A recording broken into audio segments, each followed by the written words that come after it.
Assalamualaikum warahmatullahi wabarakatuh. Alhamdulillah, salatu wassalamu ala rasulillah wa ala alihi wasallam. Apa kabar dulurku semuanya? Kita jumpa lagi di Ngobras, ngobrol santai. Jadi kalau kemarin-kemarin kami masih agak kaku, mohon dimaafkan. Semoga yang menonton Ngobras tetap dalam kebaikan. Saya punya parian dulu Mas Eri ya. Nah, monggo. Sip. Tuku sarung ning Pakis Aji, mampir mangan sego liwet. Sing durung kaji tak dungak nundang budal kaji, budal selamat, mulai selamat, alhamdulillah. Alhamdulillah. Ini loh Mas, aku ini tercengang, terbengong-bengong, terheran-heran. Ini karena terus tampil sehingga mengganggu pikiran saya. Berita tentang jamaah haji kita. Ini contoh di Tribun ini, tak gunakan visa haji, 24 BMI ditangkap polisi Arab. Dalam sepekan 61 WNI ditangkap di Arab Saudi gara-gara pakai visa haji ziarah. Ya. Ini kalau di scroll banyak sekali, sampai muncul berita di Kompas itu Konjen RI dampingi 37 WNI yang ditangkap petugas Arab gara-gara visanya bukan visa haji. Sampai punya tanggapan gimana? Ya. Jadi gini Gus Yasin, ibadah haji itu adalah ibadah agung, melengkapi rukun Islam yang kelima. Sebagai pelengkap rukun Islam kelima yaitu ibadah haji. Ibadah haji itu rangkaian perjalanan yang cukup jauh. Terus kemudian juga perjalanannya panjang, butuh fisik, butuh biaya yang tinggi. Terus kemudian juga bukan hanya melulu masalah biaya finansial segala macam, tapi juga masalah adab. Seperti halnya kalau kita pergi ke masjid tetangga, ke musola tetangga, bahwa adab seperti apa, bahwa kalau pergi haji maka kita juga harus bisa membawa diri dan juga menghormati tuan rumah. Tuan rumah dalam hal ini adalah negara Saudi, di mana tentunya pemerintah kita, di mana sebagai negara asal kita dan Saudi itu kan tentunya punya kesepakatan, aturan-aturan yang harus kita patuhi supaya jamaah haji ini bisa lebih terkondisikan, supaya tidak berjubel, kemudian juga bisa beribadah lebih nyaman. Maka tentunya timbullah aturan-aturan supaya jamaah haji itu bisa terkontrol, otomatis juga harus mengikuti regulasi-regulasi yang ada. Visanya juga harus visa haji, bukan visa yang sembarangan, bukan visa non haji. Jadi bagi jamaah pun itu juga tentunya akan lebih tenang, apalagi dengan muncul berita-berita seperti itu. Jamaah itu juga butuh ketenangan. Jamaah wis ngetono duit gede, biaya besar, tapi ternyata di sana masih dikondisikan untuk deli-delian, boleh dalan tikus, ngakali, triki segala macam. Nah itu kan bagi jamaah juga akhirnya tidak timbul ketenangan. Akhirnya ibadah kan harus perlu khusyuk, Mas Yazin. Oke, jadi kalau tak baca salah satu di Detikcom ini tak kantongi visa haji, berarti kan visa selain haji yang digunakan ini, yang intinya mereka ditangkap oleh polisi Saudi. King, aku mau tanya, amankah visa ziarah untuk haji? Karena yang rame di upload di media itu visa non haji, syaratnya visa ziarah atau visa multiple. Jadi gini, visa haji ya, pemerintah Arab Saudi sudah jelas ketika bertemu dengan kemudian Menteri Agama dan sudah ada kesepakatan melarang para jamaah haji menggunakan visa selain visa haji. Itu sudah jelas sebenarnya ya. Kemudian setelah itu banyak para penyelenggara memberangkatkan jamaah hajinya dengan memakai visa ziarah. Di sisi lain ya kan, karena memang keberangkatannya antara ziarah dengan haji itu kan masih terpaut jauh ya. Di sisi lain memang visa ziarah itu sekarang ini lagi jadi istilahnya produk yang paling digembar-gemborkan oleh pemerintah Arab Saudi.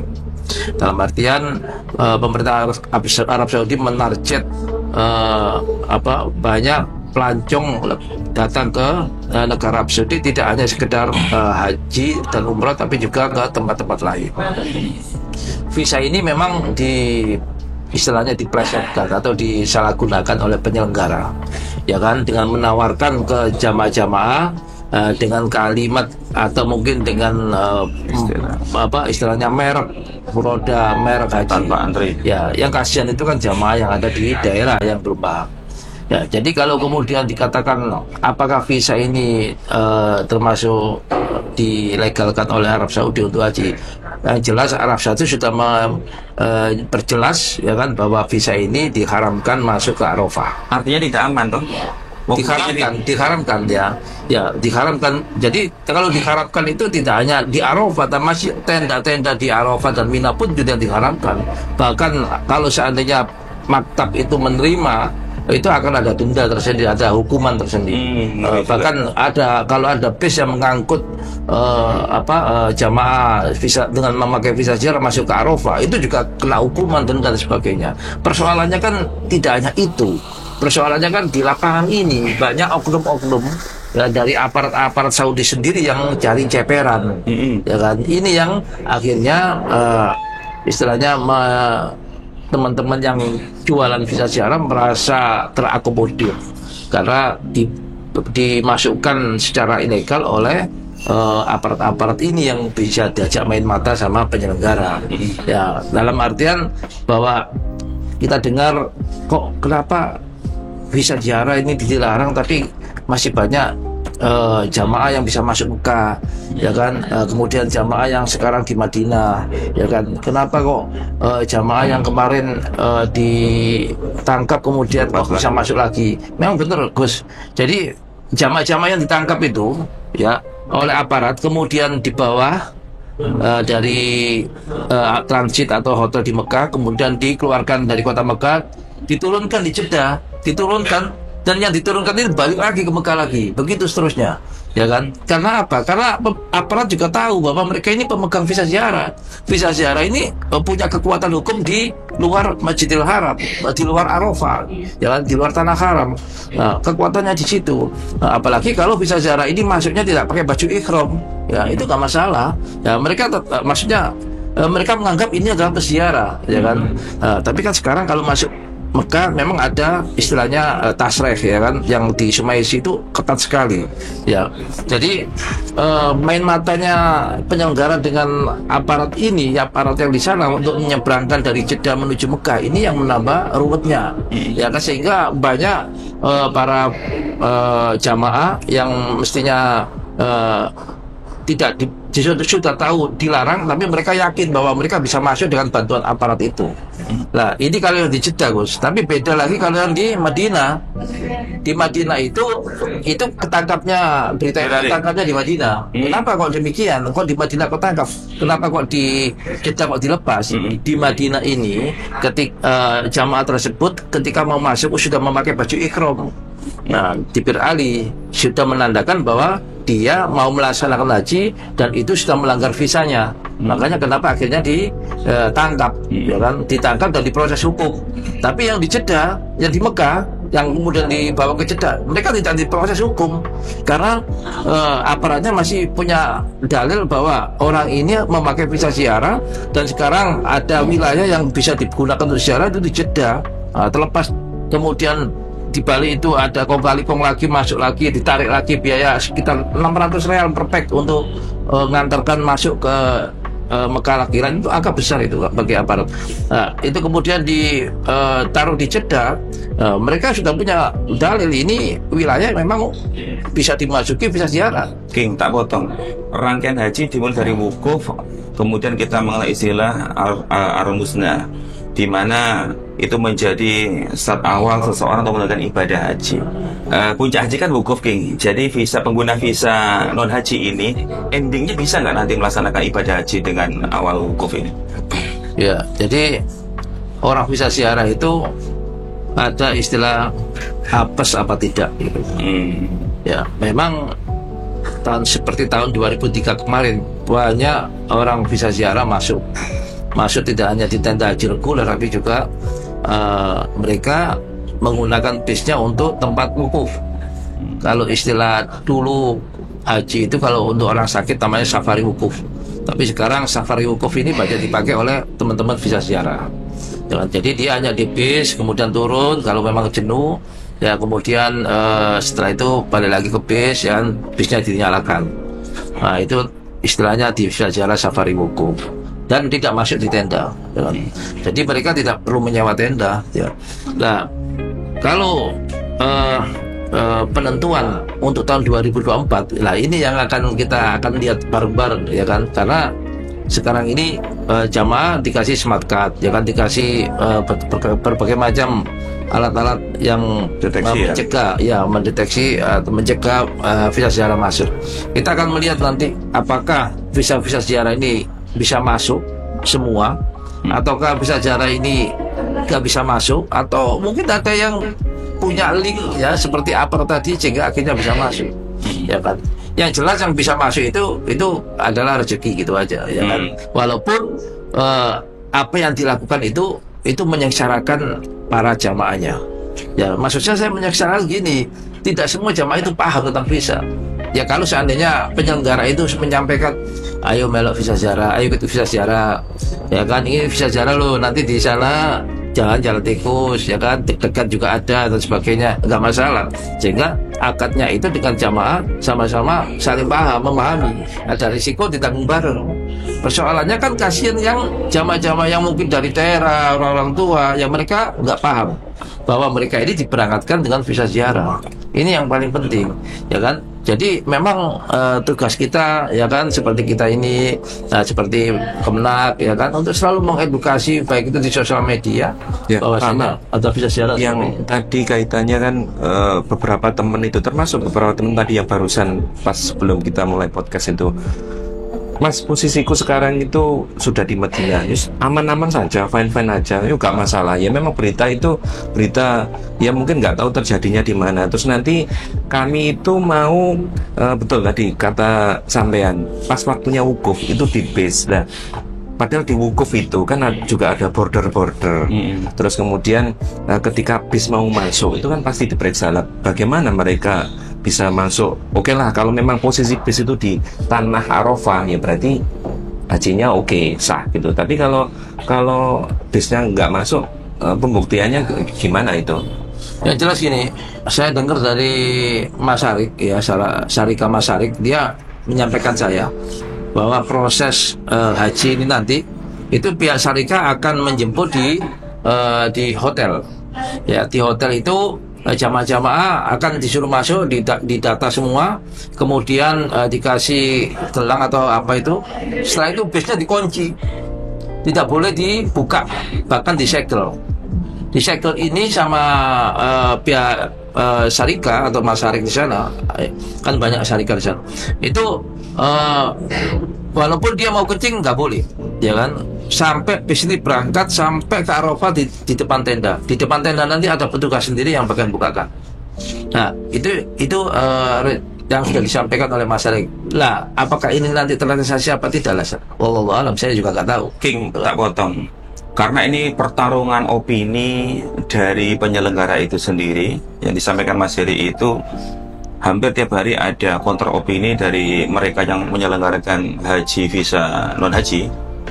Itu mereka mengatakan hoax, tidak ada pemeriksaan, tidak ada penahanan, dengan keyakinan bahwa mereka bisa masuk ke Ar-Musnah.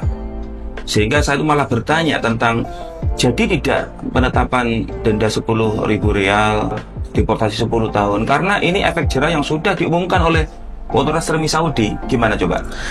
Iya, dan makanya tadi saya nyambung tadi ya yang sampai Pak Eri, bahwa itu pemeriksaannya nanti polisi-polisi yang ada di pintu Arafah itu akan melihat bis ini segelnya masih utuh apa enggak. Kalau segelnya rusak berarti langsung ditolak dan supirnya dikenakan hukuman ya kan? Nah, mereka akan melihat dari segel aja, gak usah tanya visanya, sebenarnya lihat segelnya ini sudah masih utuh baru boleh masuk. Ini informasi yang saya dapat dari Syarika yang di sana terkait regulasi baru yang ada di perhajian itu. Kalau tadi dikatakan ada denda di sini aman-aman aja ya, mereka memang belum pada hari hanya yaitu Arafah ya. Denda itu adalah denda untuk pelanggar haji ya toh, hajinya belum dimulai, mulainya nanti ketika mau masuk Arafah. Jadi ketatnya para pemeriksaan ya, pemeriksaan untuk para jamaah yang visa ziarah dan tidak itu adalah ketika masuk Arafah dan ketika masuk Mina di tenda Mina tanggal 10 Zulhijjahnya. Setelah itu memang longgar udah. Ya, tapi kalau masuk Arafah ini yang penentuan. Bahkan gini, saya kemarin saya dengar dari beberapa teman 2023 itu ada juga penyelenggara yang naruh jamaahnya karena memang nggak bisa masuk, ditaruh di pinggirnya Arafah, ya kan? Yang orang kalau seandainya tidak tahu dan tidak benar-benar melihat ada batas Arafah, ya mereka akan menganggap itu Arafah, ya kan? Bahkan ada yang ditaruh di Namiro, Masjid Namiro, ya itu kan ada yang memang masuk Arafah, ada yang enggak. Nah, hal-hal seperti ini kalau untuk masyarakat daerah yang memang mereka istilahnya polos dan sebagainya, ya tentu kasihan, mereka dia merasa sudah haji tapi ternyata dibohongi oleh penyelenggara, oleh oknum penyelenggara. Tapi ini Pak Amal, saya juga ada, jadi temen juga sesama travel itu juga selalu bilang ritmenya, bahkan sejak sebelum pandemi untuk keberangkatan haji yang percepatan ya khususnya itu ya tenang-tenang aja pakai visa, pokoknya bukan visa haji, entah itu visa Amir, visa ziarah dan sebagainya gitu. Mas aman-aman aja gitu. Loh, Saudi kan ini sudah memberikan pengetatan. Saudi itu kan ritmenya dari dulu kan memang gitu, kadang isuk tempe sore dele gitu. Ya buktinya kami dan teman-teman travel yang lain itu juga fine-fine saja, aman. Tapi gini Mas Heri, saya sebagai sesama warga negara baca ini tuh ada dua perasaan. Perasaan yang harus saya sampaikan tuh, saya khawatir pada evaluasi akhirnya itu Saudi merasa bahwa Indonesia penyumbang jamaah haji yang visanya bisa bermasalah, terus sampai melakukan tindakan misalkan moratorium. Ini kan satu hal yang sangat ngeri. Mungkin nggak Allah alam, tapi bahwa kita khawatir dengan adanya penangkapan nama yang selalu identitas WNI Indonesia ini. Saya khawatir kita akan berdampak ke depannya. Ya, itu sama dengan kayak TKW, tenaga kerja Indonesia dulu tuh. Ya kan, tenaga kerja kan sudah jelas yang kabur dan yang nggak ada visa tenaga kerja, ya kan nggak boleh. Tapi nyatanya kan banyak nyelundup, ya kan? Ya, betul. Ya kan, ada yang kerjasama dengan aparat, ada yang kerjasama dengan orang-orang sana, ya kan? Apakah kemudian kita mengatakan bahwa apa yang dilakukan TKW ini boleh dan sah, ya kan? Akhirnya kan juga meresahkan masyarakat yang kita ini orang baik-baik dianggap sudah kayak TKI, gitu. Nah, sama dengan ini, orang mungkin sebagian teman-teman itu kan mengatakan seperti yang disampaikan Pak Edi, ya kan? Oh ini nggak mau apa, siapa bilang? Terus kamu para penyelenggara, kamu apa ruginya? Kamu kenapa komentar miring dan sebagainya, ya kan? Ya betul. Bukan masalah miring ini masalah kasihan jamaah. Ya seperti yang tadi saya sampaikan, kalau akadnya para penyelenggara ini jelas dengan para jamaah bahwa Anda akan diberangkatkan ke visa ziarah dan ada rasa deg-degan nanti di sana, kondisi mitigasi resikonya seperti ini, baru clear, jamaah juga paham bahwa dia diberangkatkan dengan jalan yang memang ada resiko. Nah, tapi kalau kemudian jamaah yang memang nggak tahu sama sekali kemudian dibumbui bahwa ini visa haji resmi, ternyata diberangkatkan ke ziarah, ini kan kasihan jamaah. Ini persoalannya kepada kasihan jamaah, kasihan masyarakat gitu ya. Ya, kalau Anda membuat ini nggak masalah, bikin aja. Atau saya juga pernah mengalami seperti ini dulu, ya kan. Ya, yang penting Anda sudah transparan kepada para jamaah bahwa memberangkatkan itu dan ada risiko. Ya kan? King, saya tanya King, tasreh yang mereka klaim bahwa itu resmi, tidak melanggar hukum imigrasi setempat, itu betul nggak? Ya, tasreh haji ini, ya kan, ini pengalaman teman saya sendiri, ya kan, teman dekat, ya, satu organisasi saya di asosiasi itu, yang dulu, ya. Itu kemarin dapat tasreh juga, ya kan, di tahun 2022. Ya kan, kemudian di 2023 juga. Tapi tasrehnya ini ada yang duplikat, ada yang editan. Ya kan, akhirnya dia ditahan, kemudian atas kenalannya orang kuat di sana dia bisa keluar. Ya, jadi tidak semua tasreh itu asli.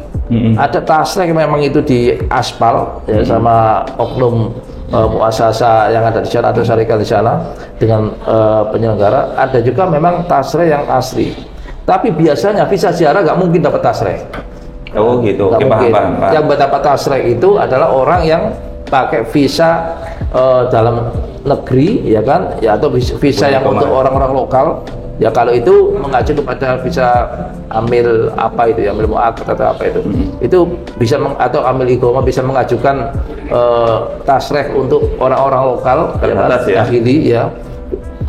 Atau orang pakai visa haji yang nggak perlu tasreh lagi, atau mungkin diploma dan sebagainya yang bisa pakai tasreh. Tapi kalau visa ziarah nggak mungkin bisa dapat tasreh. Oh, ini clear kalau, ini ya? Kalau resmi, iya nggak mungkin. Ini Visa clear. ziarah gimana dapat tasreh? Kalau yang itu, Pak Mam, Gus Yasin yang Kecuali memang tasreh itu di copy paste atau diedit. Diedit. Nah, kalau yang itu, yang visa multiple itu kan ada prosedur bahwa nanti masuk biasanya kan sebelum Ramadan atau Ramadan paling lambat itu masuk ke Saudi dulu untuk mendapatkan iqamah. Itu prosedurnya kan juga bisa diakal-akali dari situ, Pak. Oh iya bisa. Itu gimana? Ya kan setiap orang itu kan mencari celah, mana celah yang memungkinkan bisa, ya kan selama proses itu ada waktunya cukup dan ada peluang dari sana dan memungkinkan untuk bisa dapat visanya, ya itu bisa-bisa aja seperti itu, ya kan. Jadi kalau sama dengan orang kita pura-pura jadi pekerja terus kemudian di sini sekaligus haji nggak masalah, ya kan. Yang penting ada prosedur yang memang harus dilalui, yang jamaah itu nggak sampai deg-degan. Jadi gini King, Mas Heri, kita sekarang menjadi ikut tegang. Posisi kita di tanah air, sekelas konjen aja sekarang bukan konsentrasi melayani jamaah haji reguler yang itu menjadi tugas utama melayani tamu Allah dari Indonesia 240 itu. Sekarang malah sibuk mengatasi WNI tertahan. Ini saya pikir jadi problem juga kalau saya melihat gitu. Ya, betul. Kalau menurut sampean ketenangan ini penting nggak Mas dalam secara pasti. Jadi rasa was-was itu, misalkan kalau kita ibaratnya kita sholat di emperan terus di situ terjadi ada huru-hara, kita kan juga nggak tenang. Apalagi ini kaitannya dengan haji. bertamu ke rumah Allah. Iya betul, bertamu ke rumah Allah. Tapi dengan ibadah suci, dan di situ sebetulnya juga banyak dalil yang mengatakan bahwa pahalanya diganti biaya yang sudah ada reward dari Allah secara luar biasa, tapi masa kita menuju ke sana itu dengan cara ngakal-ngakali ya gitu. Itu kan juga sebuah ironi gitu. kita kan nggak hanya bertamu ke rumah Allah, tapi ke negara orang kan ya. Iya betul. Yang ada regulasinya. Iya. Tapi sebentar ya Pak. Per 1 Juni nih di media online ini, per 1 Juni disekit bahwa mereka yang maksa masuk ke Saudi tidak menggunakan visa resmi langsung kena denda 10.000 rial. Artinya Saudi itu sebenarnya sudah ultimatum sejak awal, date by date awal Juni itu sudah ada mungkin penyisiran, penangkapan. Faktanya kan tadi di beberapa media TikTok juga masih diumbar oleh pihak mereka aman. Gimana nih? Ya sebenarnya gini. Pemerintah Arab Saudi ya kan dengan institusinya itu sudah memang betul ya kan. Tapi di sisi lain kita juga harus koreksi juga diri kita ya. Pemerintah Indonesia kan sama juga, dilarang pakai visa ziarah dan sebagainya. Tapi ternyata di lapangan sama juga mereka meloloskan. Iya Pak. Ya kan, terutama di bandara-bandara ini kan, karena kuncinya itu di bandara. Cluenya di sini betul Pak, saya paham. Kenapa dari sini nggak ada kuncinya di bandara. Kalau bandara stop ya kan, kemudian istilahnya dari edaran itu kemudian benar-benar diaplikasikan di lapangan dengan tegas, di stop, mereka sudah nggak bisa masuk. Ya kan? Tapi masalahnya ketika jamaah haji itu ya, khususnya yang visa-visa non haji yang berangkat, itu kan satu memang juga tidak ada seremonial kayak haji reguler. Terus yang kedua, ketika keberangkatan kan pesawatnya misalkan yang kalau Etihad misalkan transit di Abu Dhabi, terus kemudian yang kalau dari Surabaya lewat Singapura kan orang imigrasi masa bisa langsung menangkap. Untuk juga dia ada tujuan ke Singapura, terlepas itu hanya transit. Enggak, kalau di mana di Kuala Lumpur, Singapura, kalau negara Asia Tenggara itu punya perjanjian antar imigrasi itu. Ya, ketika imigrasi itu mengetahui ada warga Indonesia masuk dengan ini, itu biasanya nge-link ke imigrasi yang ada di Indonesia. Ya kan. Cuma kan penting kemauan aja. Kemauan untuk benar-benar menegakkan ini ditegakkan atau ini dijadikan sebagai bahan obyekan ya kan. Nah, ini apa objek, karena itu uang besar loh. Kalau seandainya satu orang ngajan kenanya 5 juta 6 juta kali misalkan jumlahnya 30.000 orang bisa ziarah tinggal mengalihkan sendiri berapa. Paham Pak. Mas Heri, di parian sing enak nggak? Aku pengen dapat hiburan. Iya betul. Jadi haji itu memang harus tenang, butuh ketenangan, butuh menghormati negara tuan rumah yang kita tuju. Nang Kediri tuku jadah, nang Serayu iku golek rengginang. Haji iku tujuannya lunga kanggo ibadah. Mangkane iku kudu perlu atine sing tenang. Oh gitu. Setuju. Kita akan sambung lagi nanti.